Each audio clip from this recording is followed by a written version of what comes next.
आइए अब हम अपनी चर्चा की शुरुआत करेंगे। हमारे साथ स्टूडियो में कौन मौजूद है? प्रियदर्शनी जी जल्दी से इंट्रोडक्शन दे देते हैं। Doctor Rita Sinha, professor department of Hindi, IGNOU, आपका बहुत बहुत स्वागत है। मैम, सामाजिक न्याय की जब भी बात की जाती है हमेशा डॉक्टर B.R. अम्बेडकर, माननीय बाबा साहब का नाम सर्वोपरि हम लोग लेते हैं। कैसे आप देखते हैं कि उन्होंने इस विषय को जन जन तक पहुंचाया? बिल्कुल, बहुत अच्छा प्रश्न है प्रियदर्शनी जी। दरअसल सामाजिक न्याय की जब हम चर्चा करते हैं तो सबसे पहले हमें देखना पड़ेगा कि सामाजिक न्याय को हम किन किन क्षेत्रों में देख सकते हैं। बिल्कुल। तो सामाजिक क्षेत्र सबसे पहले आता है।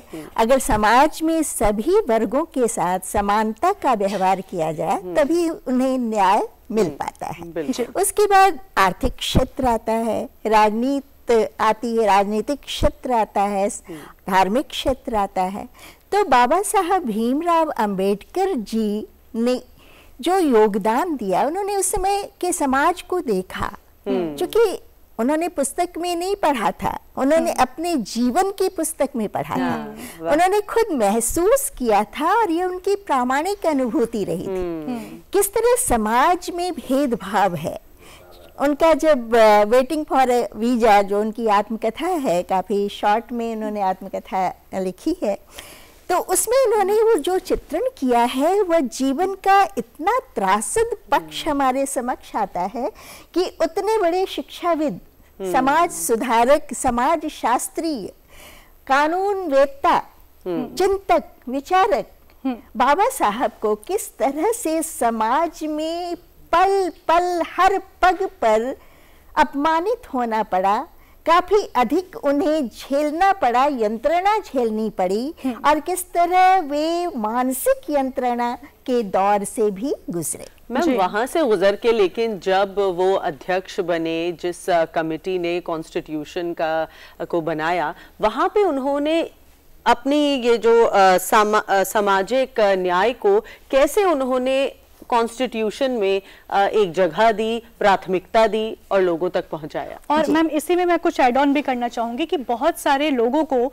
ये लगता है कि बाबा अंबेडकर जी ने संविधान का निर्माण किया है, उन्होंने बनाया है। तो इस बात को भी आप ठीक से बताएं, क्लैरिफाई करें कि वो उस कमेटी के अध्यक्ष थे, उन्होंने बनाया नहीं था। तो इस बारे में थोड़ा सा दर्शकों को देखिए, बाबा साहब को संविधान निर्माता इसलिए कहा जाता है कि उनका जो विजन था वो बड़ा व्यापक था। क्योंकि उन्होंने समाज में जो यंत्रणा सही थी, जो प्रताड़ना उन्हें मिली थी और जिस तरह से वे अपमानित होते रहे थे, जब वे कोलंबिया विश्वविद्यालय से और लंदन स्कूल ऑफ इकोनॉमिक्स से डिग्रियां लेकर, इतनी डिग्रियां थी उनके पास, इसके बावजूद जब वे भारत लौटे तो चाहे वह बड़ौदा हो, चाहे वह बांसवाड़ा हो, हर जगह उन्हें अपमानित होना पड़ा, सिर्फ इसलिए कि वे अछूत थे। और यहाँ तक कि चपरासी भी जब उन्हें पानी देता था तो ऊपर से डाल कर देता था। उनके जो डब्बे थे वो काफी खराब रहते थे, जिसे कोई छूता नहीं था। वह केवल बाबा साहब ही उसमें पानी पीते थे और वे ही खुद उसकी सफाई करते थे। अब ये सोचिए जरा कि जब उनको प्यास लगती थी तो पूरी तरह से निर्भर थे चपरासी के ऊपर, लेकिन चपरासी भी इस तरह था कि वह उसकी अपनी मनमानी चलती थी। जब उसका मन होता था तो पानी देता था, और जब मन नहीं होता था तो वो देखता कि बाबा साहब पानी पीने के लिए आ रहे हैं तो वहां से खिसक जाता था। अब सोचिए कि जिन्होंने, और देखिए मैम, संसद प्रांगण में ये एक लाइव आज के दिन पर बाबा साहब अंबेडकर जी की याद में ये लाइव वहां पे पुष्पांजलि समारोह आयोजित किया जा रहा है। हम देख सकते हैं सजीव प्रसारण।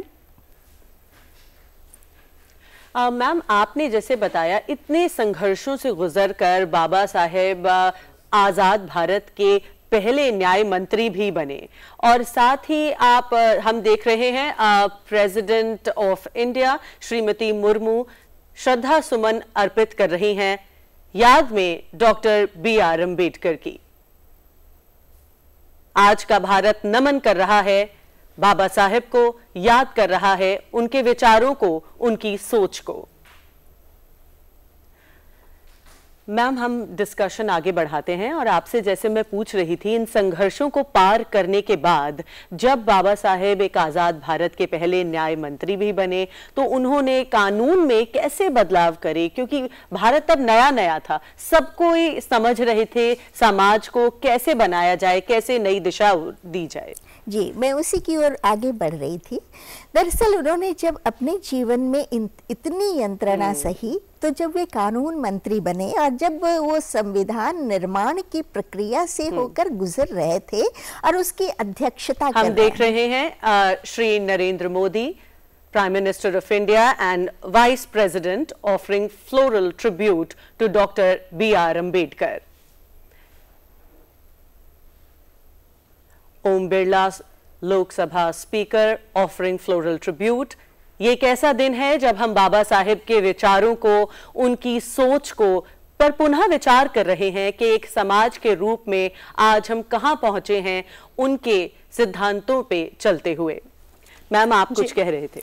जी, तो आप जो सामाजिक न्याय की बात कर रही थी, तो जब वे संविधान निर्माण की प्रक्रिया से होकर गुजर रहे थे तो उनके दिमाग में ये बातें थी कि स्वतंत्रता, जी, दूसरी बात थी समानता और तीसरी बात थी भाईचारा। दरअसल यही वह धुरी है जिस पर उनके सारे सामाजिक न्याय से संबंधित विचार घूमते हैं।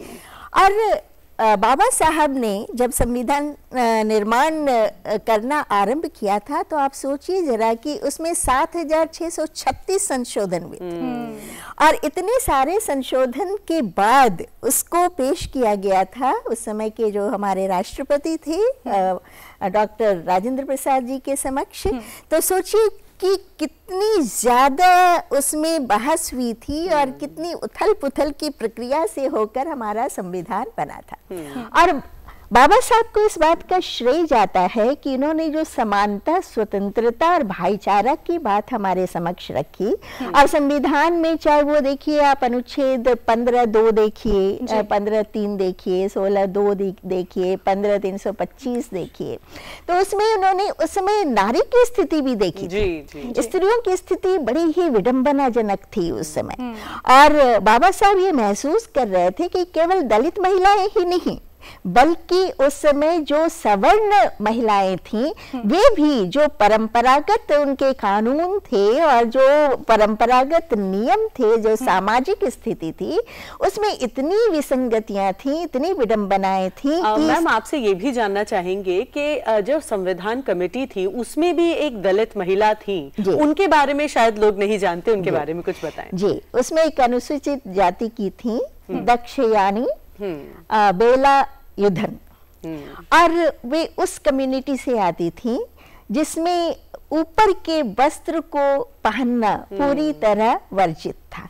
अब उस समय जो बाबा साहब के दृष्टिकोण से, बाबा साहब के विचारों से, बाबा साहब के प्रयत्न से जो दक्षयाणी वहां तक पहुंची, यह उनको बहुत ज्यादा बड़ा श्रेय जाता है हमारे बाबा साहब को। और आज हम लोग भी जो यहाँ बैठे हैं इसके लिए भी उनको बहुत अधिक श्रेय जाता है। जी बिल्कुल। जी मैम, आपने इतना कीमती समय निकालकर आज के दिन हम सभी का मार्गदर्शन किया, उसके लिए बहुत बहुत धन्यवाद आपका। कार्यक्रम में जुड़ने के लिए, स्टूडियो में पधारने के लिए thank you so much ma'am. बहुत बहुत धन्यवाद।